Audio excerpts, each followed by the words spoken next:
Итак, я сегодня посмотрел несколько, обзорных, если хотите, программ о том, что ожидает экономику мира и России в ближайшем будущем. То есть это в течение нескольких следующих месяцев, в течение нескольких следующих лет.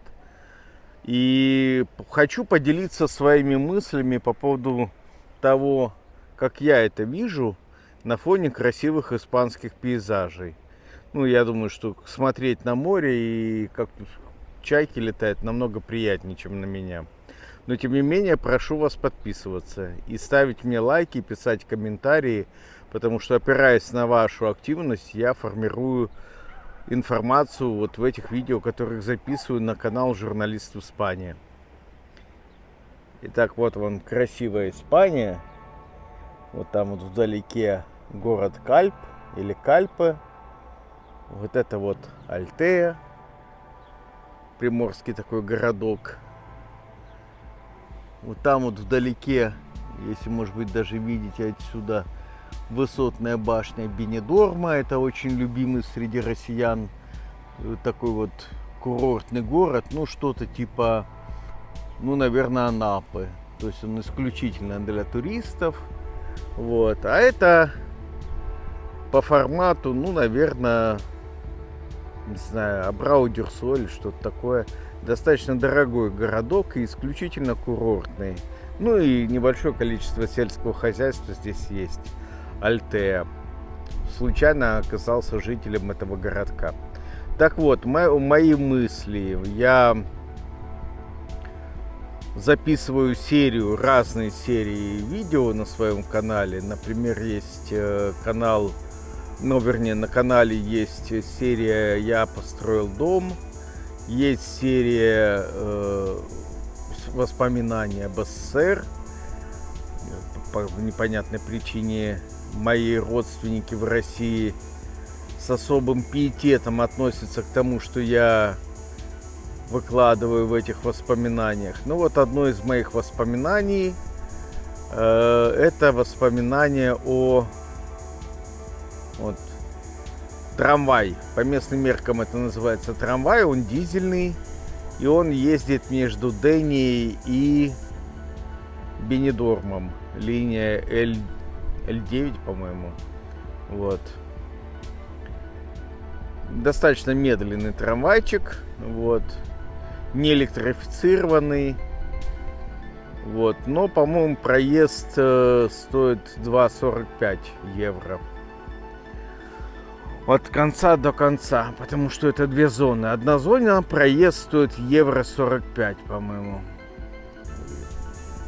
Так вот, какие у меня есть воспоминания.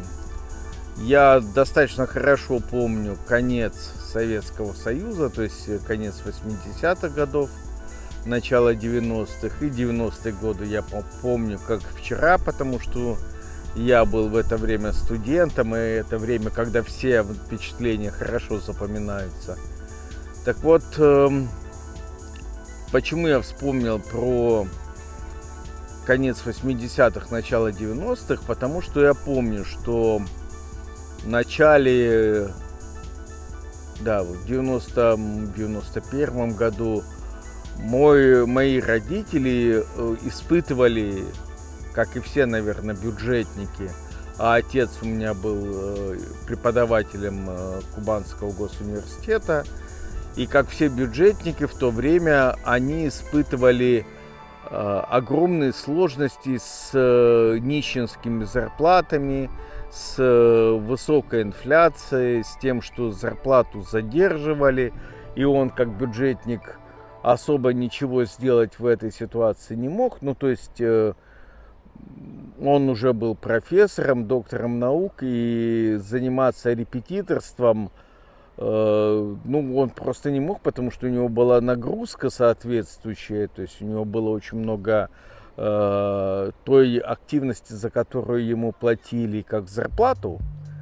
Вот. И в то же время надо было как-то кормить свою семью и каким-то образом находить источники буквального пропитания. И вот как вариант, я помню, он скооперировался со своими коллегами, теми, кто жил в частных домах, а не в многоэтажке. И он, соответственно, совместно с коллегами выращивал на дому у одного из коллег кур.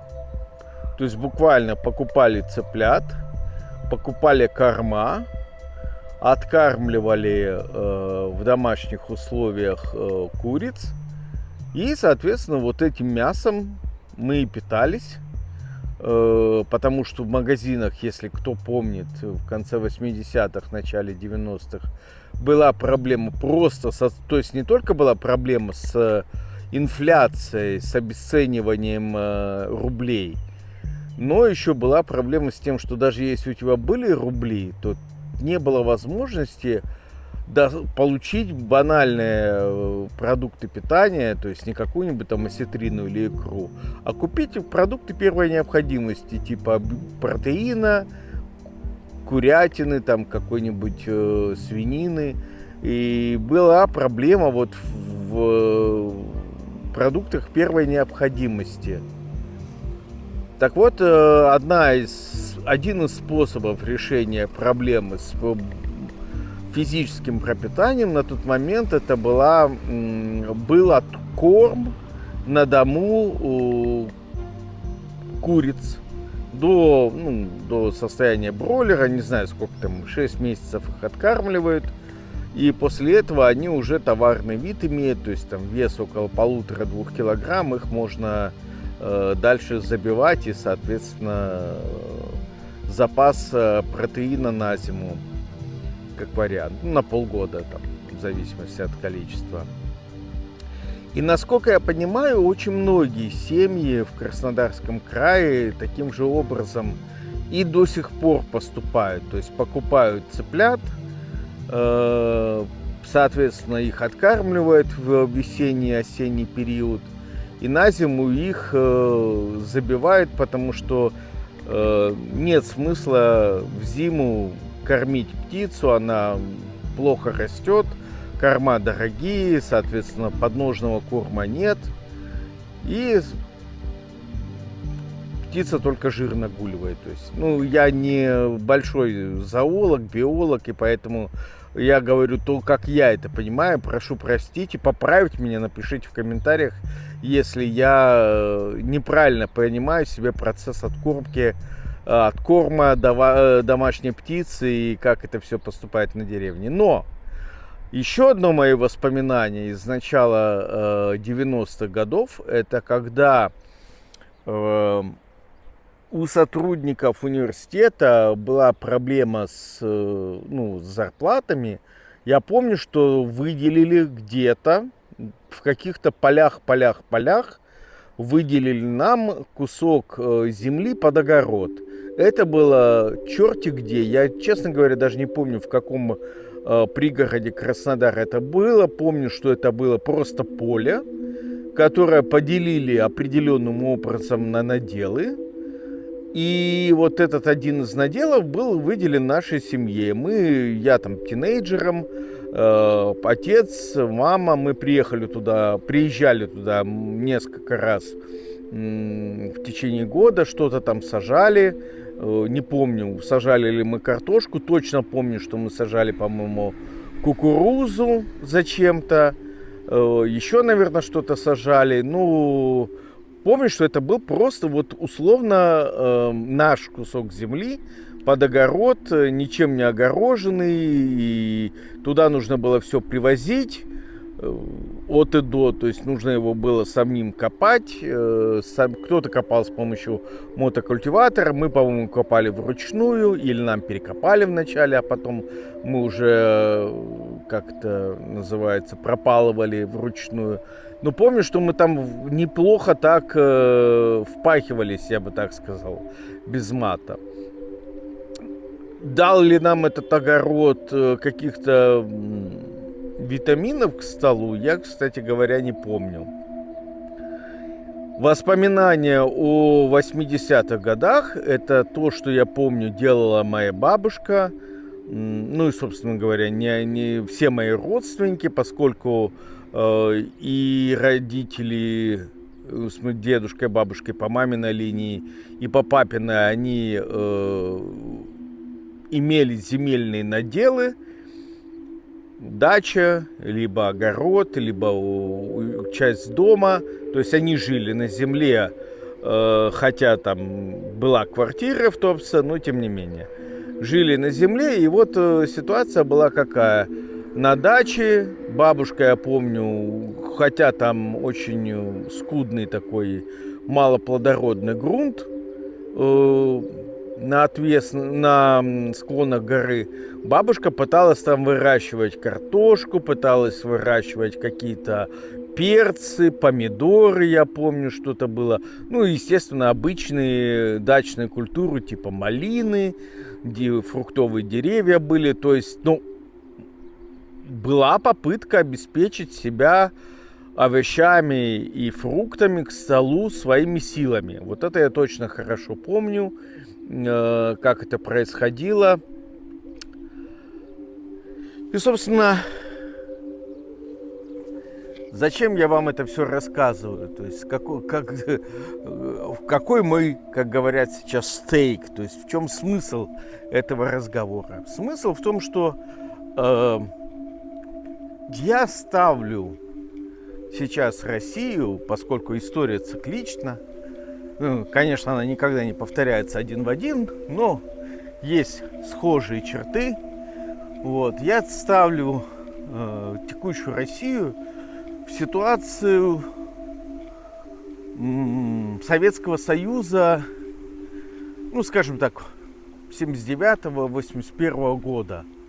То есть тучные времена уже прошли, времена высокой цены на нефть, есть обременение в виде войны, и мы все с вами понимаем, что даже если будет заключено какое-то перемирие, во что я, честно говоря, не очень верю, то все равно военные расходы останутся, хотя бы по причине того, что это же не будет полностью разрешение конфликта, это будет какое-то временное перемирие. Насколько оно временное будет, непонятно. Значит, нужно содержать гарнизон, значит, нужно тратиться на пополнение потраченной ранее амуниции, производство новой военной техники, содержание гарнизонов. Вот. Примерно похоже на состояние Советского Союза от начала афганской кампании.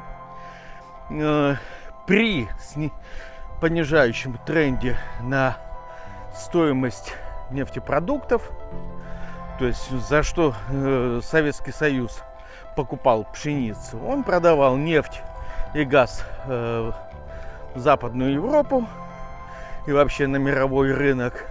И за этот счет покупал пшеницу в Канаде, в США и жил. Вот вам покажу красивое море.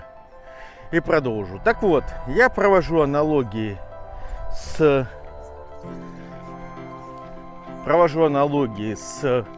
началом 80-х годов Советского Союза. То есть глубокий такой путинский застой на фоне военной кампании, которая вытаскивает большие бюджетные средства, и падающих цен на нефть на мировом рынке. И вот это все приведет, не буду давать временные прогнозы, это неблагодарное дело, говорить, что приведет в течение 10 лет, но не завтра, и не через год, и не через 2. То есть на быстрые какие-то изменения шоковые я не надеюсь и не верю в них. Скорее проведет в течение ближайших, поскольку жирок все-таки российская экономика какой-то-никакой наела, в течение ближайших 10 лет будет плавное приземление, плавное скатывание к ситуации, похожей на ситуацию конца 80-х, начале 90-х годов.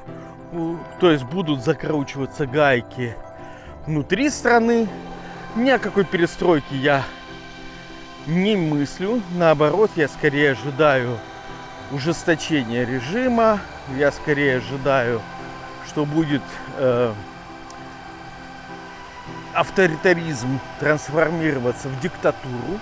Это будет способ выживания режима, трансформация в диктатуру.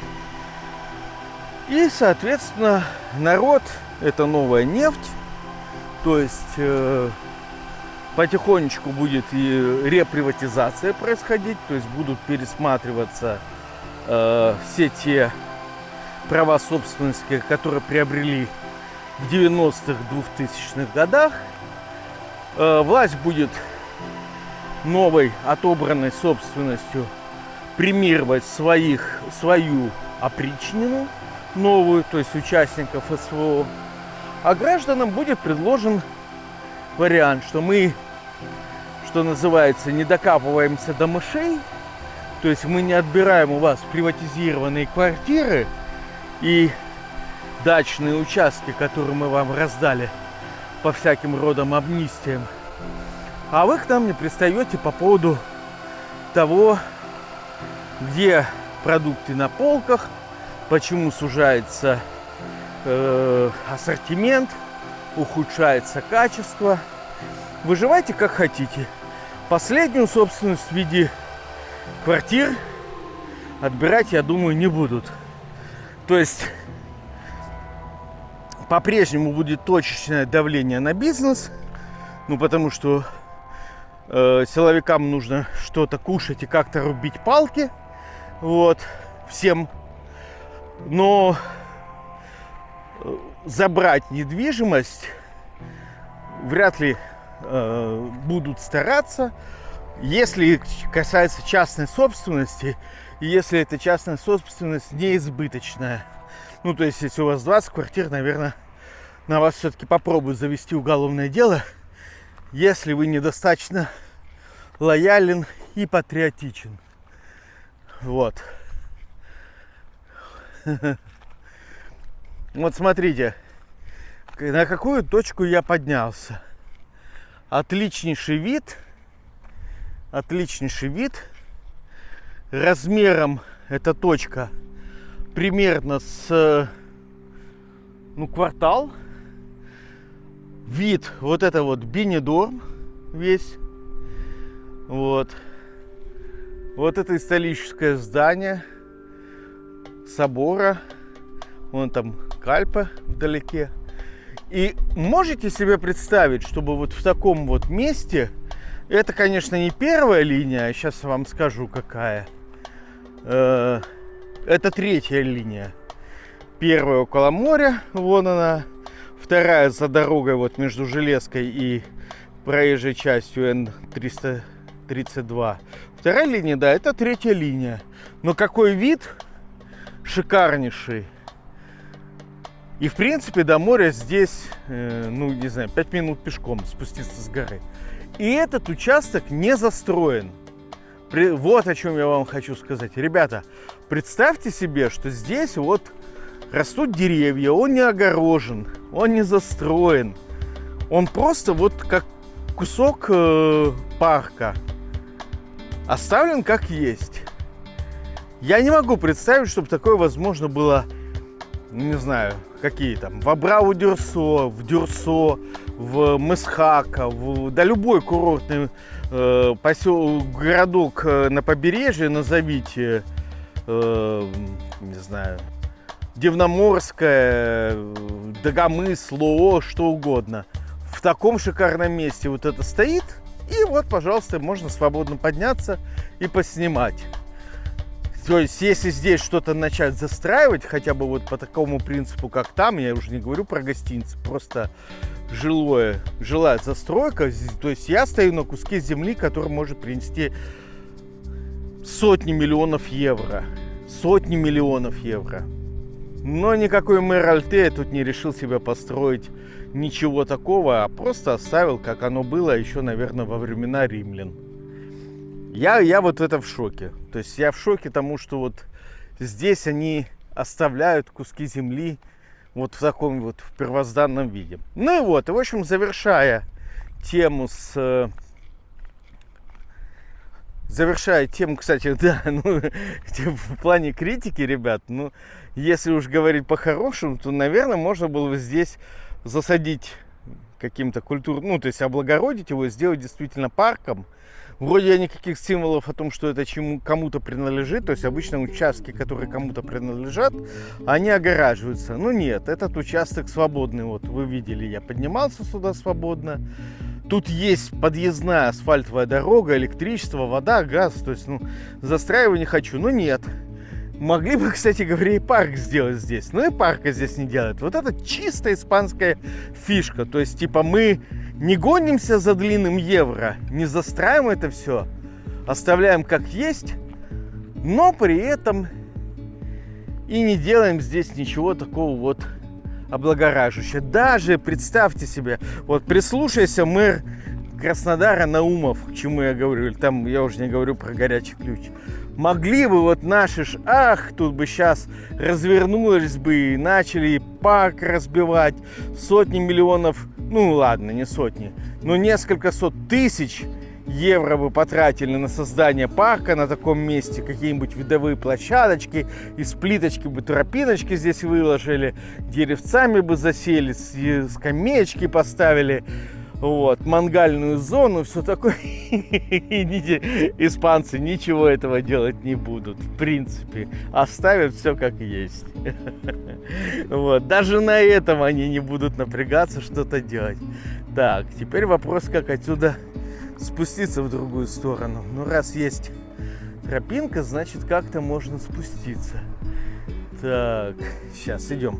Так вот, завершая свой спич по поводу будущего России, я все-таки полагаю, что она будет потихонечку, как вода в кастрюле с лягушками, потихонечку скатываться в диктатуру.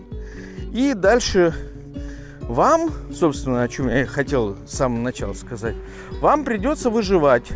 А выживать вам придется каким образом? Ну, на подножном корму. То есть, вот какие деревца, скамейки, эти самые тропиночки сделано. Красотища, а? Все-таки я привык уже к тому, что в Испании есть ухоженность такая. Вот. Вокруг, не приносящего никакой прибыли у клочка земли. Собянина на них нет, а? Вот. Сергей Семенович бы научил бы им, как бюджет тратить-то. Так вот, полностью уже заканчиваю. Я рекомендую тем, кто сейчас живет в Краснодаре, задумайтесь, как вы будете выживать на ваших квадратных метрах в Человейнике где-нибудь на улице Московской, как вы будете что-то есть. Вряд ли вам будут раздавать куски пахотных земель для того, чтобы вы могли там вырастить себе картошку и капусту. Ну и если бы я в определенных обстоятельствах оказался в России, я бы для себя выбрал способ проживания все-таки на земле. То есть вместо Человейника в поселке Северном выбрал бы кусок земли в какой-нибудь Динской, Новотитаровской или Васюринской, чтобы можно было хотя бы себе на стол теми же курицами, теми же какими-нибудь, я не знаю, да вплоть до козы, поставить себе хлеб с маслом условный. Вот что бы я сделал сейчас. Не гнался бы за элитными квадратными метрами недвижимости, а наоборот стремился уйти на землю, чтобы условное отключение благ цивилизации, а, кстати говоря, ЖКХ будет разваливаться только в путь. То есть вот эти вот проваливающиеся коллекторы на улице Московской в Краснодаре, которые были построены в 80-е годы, и которые никак не могут перестроить эти тургеневские мосты условные, которые будут ремонтировать несколько лет подряд, и город будет стоять в пробках, это только начало. Так будет происходить и со всеми остальными сетями, со всей остальной инфраструктурой. Поэтому я бы вам рекомендовал не зависеть от качества инфраструктуры. То есть жить в таком месте, где вы сами себе хозяин, сами себе можете воду набрать из колодца, курочку покормить, взять яичко из-под нее и так выжить. Всем удачи, пока. И в качестве постфактума, постскриптума вернее, вот, пока вам рассказывал, на вершину горы поднялся, тут, оказывается, я был уже раньше, не замечал, что тут крест стоит. То есть любовь втыкать кресты в всяких знаковых местах, это не только в этом самом в России, это вот еще, пожалуйста, в Испании тоже такая штука. Вот. И видите, это вершина горы, это вид уже вот, собственно говоря, в сторону Испании, от моря в ту сторону. Так вот, те, кто уже забыл, как это было в 90-е годы, напомню вам, что в 90-е и в 2000-е годы, ну где-то примерно до 2005 года, квартиры на самом деле не стоили тех денег, которые они стоят сейчас. Более того, если вы сейчас посчитаете стоимость квартиры в долларе, а не в рублях, вы поймете, что квартиры в долларах уже серьезно падают в цене и будут и дальше серьезно также падать в цене, в долларах еще сильнее. В рублях, я думаю, что пузырь вот-вот лопнет.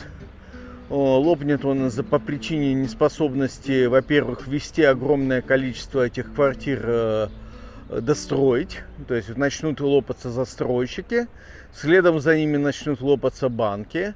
То есть тема с ипотекой какой-то льготной, не льготной, еще какой-то потихонечку сойдет на нет. То есть ипотеки в 2000-х годах не было, она появилась как массовое явление вот в 2010-х годах.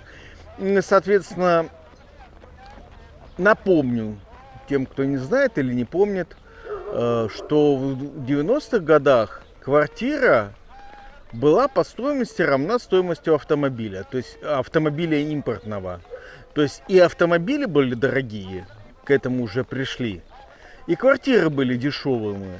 К этому сейчас скоро придут, потому что на рынке ближайшие, 2-5 лет окажется много нераспроданных квартир в разной степени готовности.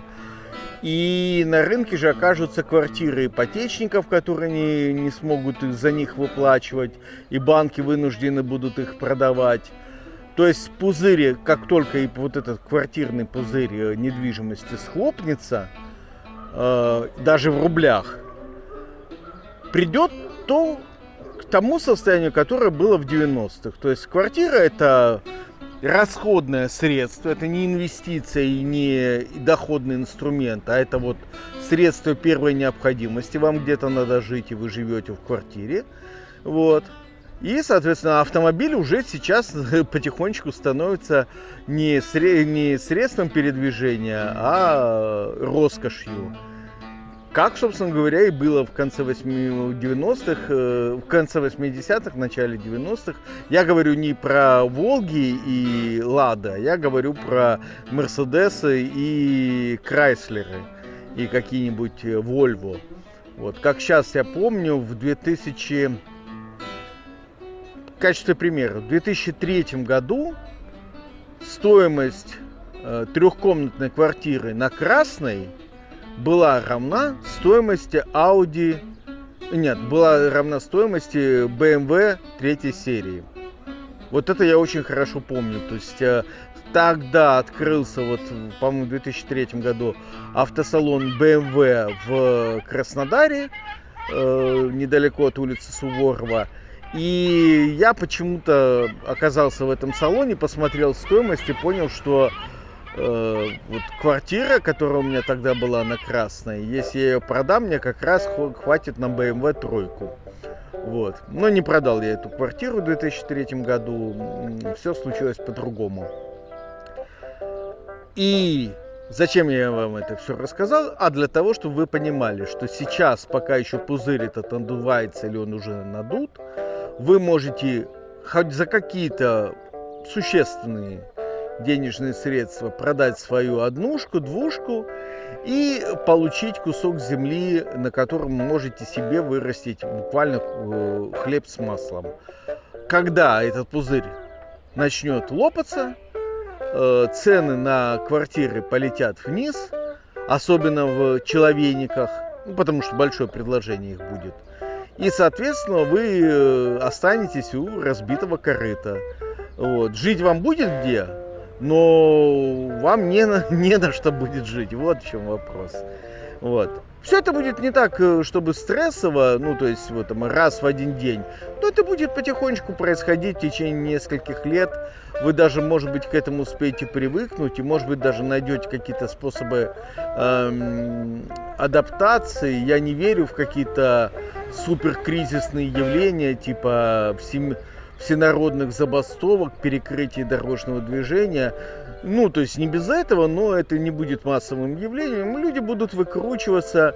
Вместо того, чтобы работать в офисах в Краснодаре, будут ездить на вафлевых автобусах, убирать морковку и капусту с близлежащих к Краснодару полей. Но вопрос в том, что вы должны будете конкурировать за эту работу, потому что другой работы не будет. И вам будут платить в натуре. Собрали вот сегодня до обеда с полем такую там, морковку или капусту. Вот это ваш заработок. Бартер. Очень хорошее слово из 90-х. Бартер, натуральный обмен. Вот вспоминайте. Вообще пересмотрите фильмы 90-х. Очень поможет. Ну, теперь точно пока.